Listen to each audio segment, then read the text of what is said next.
Today we have a special lesson about grammar. We're going to focus on the conditionals because there are four different types and it can be a little bit confusing when to use what grammar structure. And this is advanced because not only are the examples that I'm going to use going to be related to business in a way that will make it relevant to your speaking needs, but also as a leader, as a professional, there are moments where you do want to elevate your English grammar. A lot of times I focus on letting you know that making mistakes is not a bad thing, and it's not. But that doesn't mean you stop learning and you stop improving. So remember, your English is good enough to get to the position where you are. So what we're going to work on now is building the confidence in your English, elevating your structure so that you can do your job even better, so you can communicate extra clearly and advance in your career. If we haven't met yet, my name is Tanya Suarez.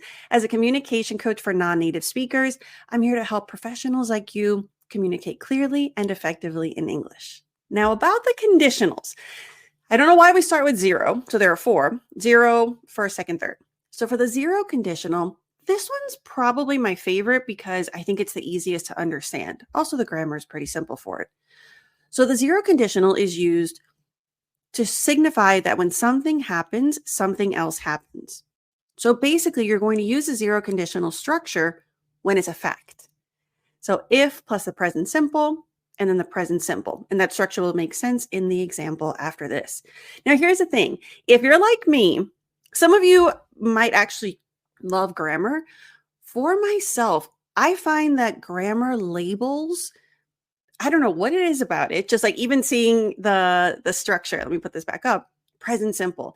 Something about grammar labels makes me feel so sleepy. And sometimes I had to work on my own preconceived notions when I started teaching grammar because I realized I had a block.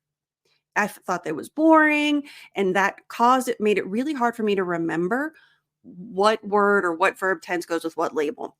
But the good thing about this level of English is there is no test. You don't have to worry about present simple or which conditional was this. Don't worry about it. There's no test. All you have to do is connect this to the storytelling that you need. So I'm going to challenge you today to get out of student mode. And I want you to really embrace the lessons that we have today in a way that you connect it to not, okay, I need to remember that that is the first conditional, not the second conditional. That doesn't matter. I don't even care if you remember which conditional is which. What I actually want you to do is I want you to absorb it in a way that, okay, that sentence, that's something I would need to say in a meeting. Let me practice that. Let me make more examples that are similar using that same grammar structure. So I want you to connect it to your personal storytelling and personal English needs. Okay. So for the zero conditional, let's take a look at the example. If you press the button, the light turns on. So grammatically, this is the simplest one. If present and then the present tense. And again, this is just a fact. Every time you press the button, the light responds by turning on. Take a deep breath. If you're feeling tension, what that could mean is that you're connecting English with the stress of grammar. So right now, I want you to release the tension in your shoulders, breathe. At this level of English, it's really important. Anytime you study, anytime you practice, you want to activate calm confidence. Okay. So let's take a look at some more examples. Again, using the simple structure for the zero conditional, it's just used when it's a fact. So if employees follow safety protocols, accidents decrease in the workplace. Okay, yeah, like this is a fact. When they follow the protocols, accidents decrease. So now I want you to take a look at this and think, is this a sentence I would need to say? Or is there something similar that I would need to say at work or in a meeting, and then modify this and practice the example that's relevant to you? When you connect your practice to personal needs and personal stories, it is so much more powerful because we're taking you out of student memorization and we're going into application. These are actionable tips. These are ways. I don't want your retention to be about the grammar structure. I want the retention to be about feeling confident when you need to use it. So we're changing the way we're learning. All right. And then for pronunciation, if employees follow safety protocols, take a little breath.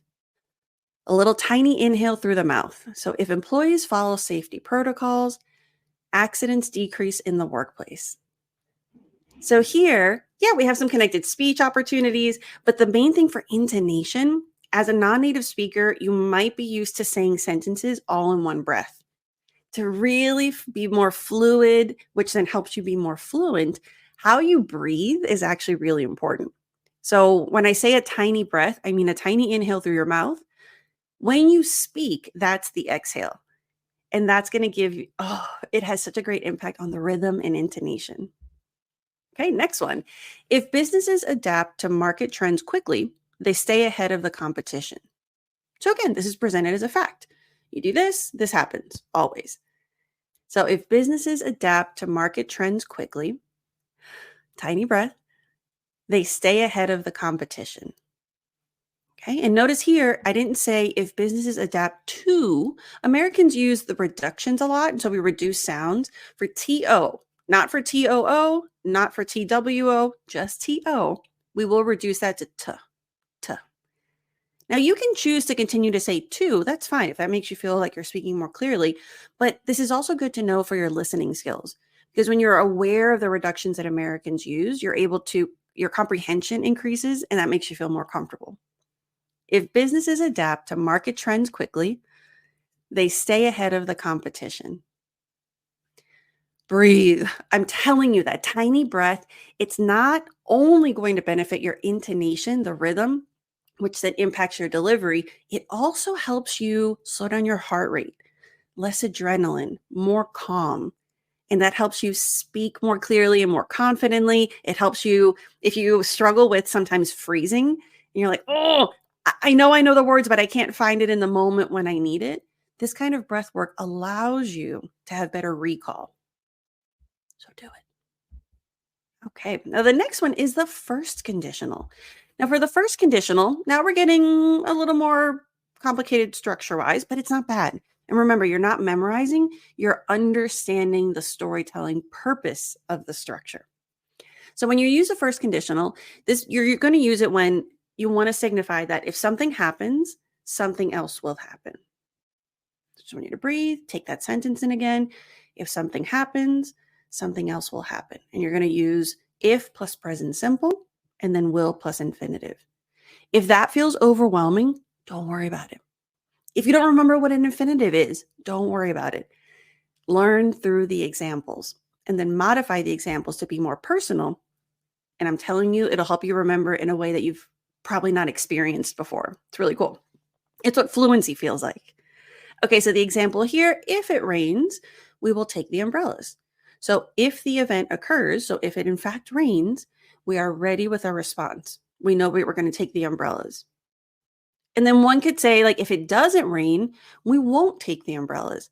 So that can be another way that you think about it. So here, I think that this is a great example because it's simple to understand. If it rains, we will take the umbrellas. So I want you to then figure out the context. Okay, let's say you're about to go out, you're going to go for a long walk, and you and your friend notice that the sky is kind of cloudy. You're like, well, what if we go on a walk later? Like, what if it rains? Like, it's okay. If it rains, we'll take the umbrellas. So when you put it in a story, then you're like, oh, I understand now why I would use that structure. So it helps you with understanding it in a deeper way. And let's take a look at some business context. If our advertising campaign is successful, we will see an increase in sales next quarter. Okay, that makes sense, right? If this happens, then that will happen. So if our advertising campaign is successful, breathe, we will see an increase in sales next quarter. And you'll notice the pattern for the rhythm, the intonation, the pattern for this structure of sentence, it's pretty easy to see that it's usually going to be two chunks. Or if this is the first time that you're understanding this breath work, that'll give you a really clear way, a really clear position of when you are going to breathe. Relax your shoulders. Okay, now let's visualize. You are the director and you're giving your Monday update meeting. So if our advertising campaign is successful, we will see an increase in sales next quarter. So notice with the visualization, once I'm in director mode and I'm giving a meeting and I'm giving them, like this is pretty positive, the tone was a little bit different. Kind of, I projected my voice a little more because I imagined being at a table with my team. So visualization helps you really get out of that robotic English and it helps you find your voice so that you feel more natural speaking English. Okay, next example. If our team completes the proposal on time, we will pitch it to potential investors next week. Okay, notice tiny breath. So if our team completes the proposal on, so that we have some connected speech, proposal on, the consonant sound at the end of proposal, the L sound, and the vowel sound, of on, links, lawn. So this is linking, which is under the category of connected speech. The proposal on time. Again, if our team completes the proposal on time, we will pitch it to. Now, because of the linking with pitch it, I find that I don't reduce to as much in this particular example. I do say to instead of to. So we will pitch it to potential investors next week. Good. And remember, if you're watching this on YouTube, pause it, repeat after me, find your intonation. Really, now that you're looking at the examples, you'll see like, oh, that's what connected speech is. Like, oh, that's how you apply it. Because I don't want you to memorize. Again, this is really important. I don't want you to memorize what connected speech is. I don't want you to be able to give me a definition. I don't want you to define linking. I want you to recognize it and do it. At this level of English, it's about doing, not about learning or memorizing. So we're getting out of student mode and into you're not an English student anymore. You're an English speaker. Okay, let's go back. Now for the second conditional, this one, again, we're getting a little more complicated on the grammar, but you got this. Remember, you're going to try to understand the purpose for the story.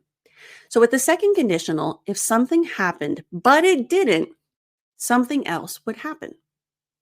Okay. So if I had $1 million, but in this case, you don't. So if you don't have $1 million, then you would say this: if I had $1 million, I would buy a yacht.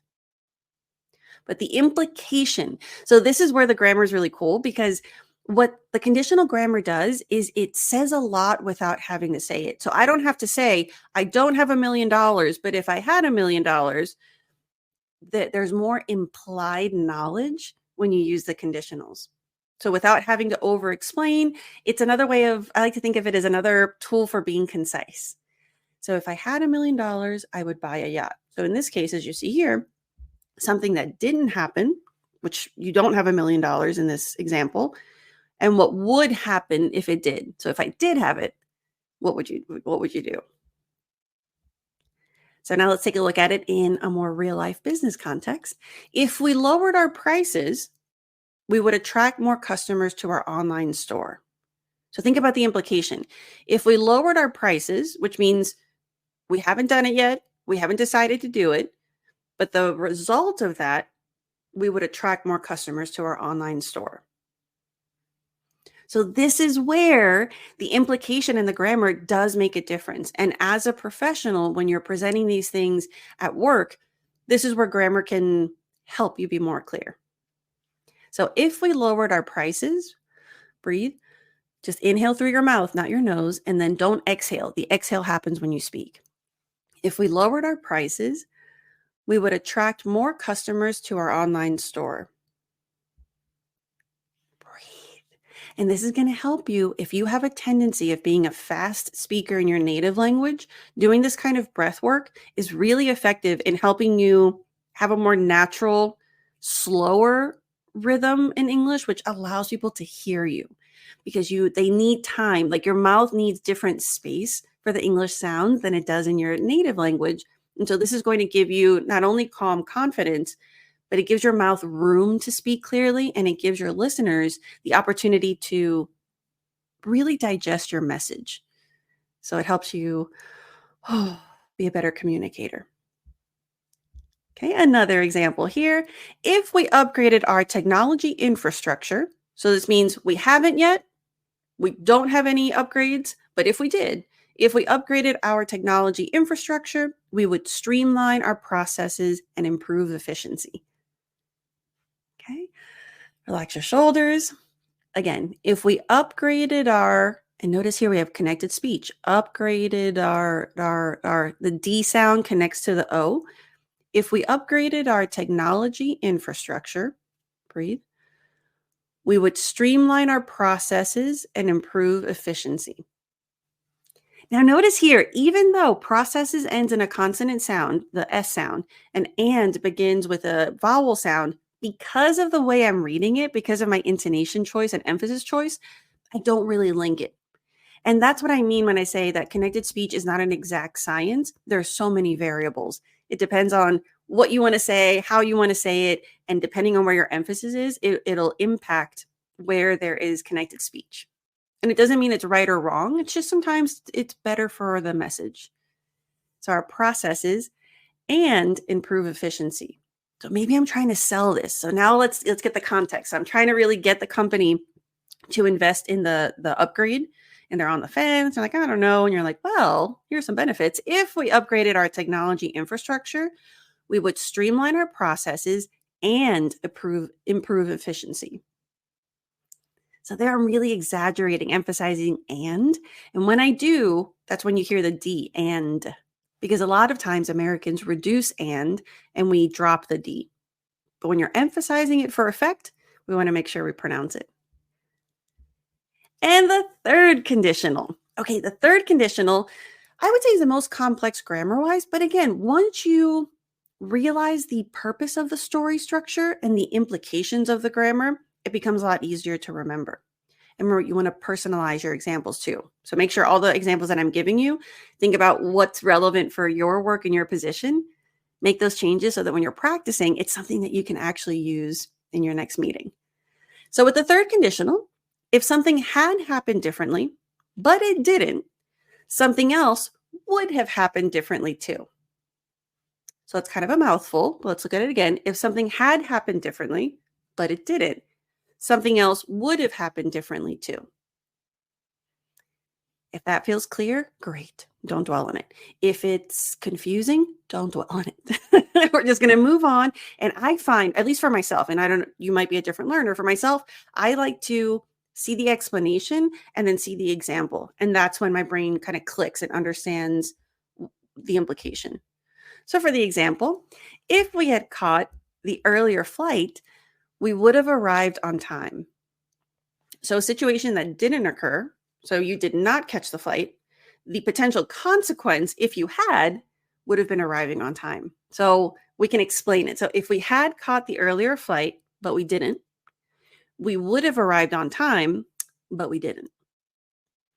So that's why the grammar matters. The implication of the story, the consequences, whether it's hypothetical, whether it's factual, that's what the grammar does. It clarifies all of that. Let's look at some business examples. If we had diversified our investment portfolio last year, breathe, we would have mitigated the losses during the economic downturn. Ain't that the truth? Okay, so for this one, if we had diversified our investment, so now when you think about the context, you're like, okay, I'm probably expressing regret, right? Like, oh, I wish I would have diversified my portfolio, but I didn't. So that's going to help you when you get the emotion and the backstory. Sometimes that helps with more effective delivery. If we had diversified our investment portfolio last year, we would have mitigated the losses during the economic downturn. So now for the context, maybe here you're thinking, okay, you work in finance, you're trying to convince your company to diversify the investment portfolio, or maybe a client. You're trying to convince the client, so we're going to have persuasion. You're trying to convince them to diversify this year so that you avoid the mistakes of last time. So maybe you're talking about the client, there's some projections for some future economic turmoil, and you want to make sure that they're better prepared. So you can tell them, if we had diversified our investment portfolio last year, we would have mitigated the losses during the economic downturn. That's why this year we want to get ahead of it and we want to do this earlier so that we can avoid that happening again. So do you see how when you do visualizations, when you really put it into context, it helps with a more natural flow? And you also have to kind of think of what you're saying before and after. So it takes you out of student mode and puts you into real life English mode. And when you're a professional, when you're in leadership positions, this is key because the more you work on your intonation, not just your pronunciation, what that does is it helps people trust you more. And you have to have trust in business. You have to have those connections so that people respect you and take, more importantly, respect is awesome, but respect with doing what you want them to do. Okay, let's take a look at another example. If we had implemented stricter cybersecurity measures, we would have prevented the data breach from occurring. Okay, so if we had implemented stricter cybersecurity measures, but we didn't, but if we had, we would have prevented the data breach from occurring. But we didn't, and now we're suffering millions of dollars in loss. Okay, so then here we can think of the similar visualization as last time. You're trying to get the company to invest in better cybersecurity, and you're trying to persuade them. They have sticker shock. They're looking at the amount. They're like, we can't spend millions of dollars on this. And you're like, we need to.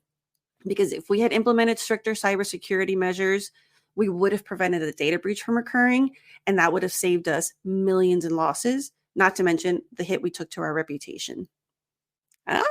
See how when you do the visualization, it forces you to come up with more context, and that's how you can push yourself to the next level. You can feel, do I feel comfortable? Can I talk more about this? If I'm trying to persuade them, like it makes you think outside of grammar. You're learning grammar. You're improving your grammar. You're using the grammar, but you're doing it in a way that benefits your message and your communication. So good. All right. Well, I hope that that helped you better understand the conditionals. I'll try to put together some notes for you with more examples. Remember to practice out loud because I don't want the English to stay in your brain. You have to feel the grammar and the pronunciation come out of your mouth. And if you enjoy this kind of connected speech and advanced pronunciation practice, download my free masterclass at tanyasuarez.com/masterclass. You'll learn some of the toughest sounds in American English, as well as really being introduced to the benefit of connected speech and how to implement it in your daily English practice.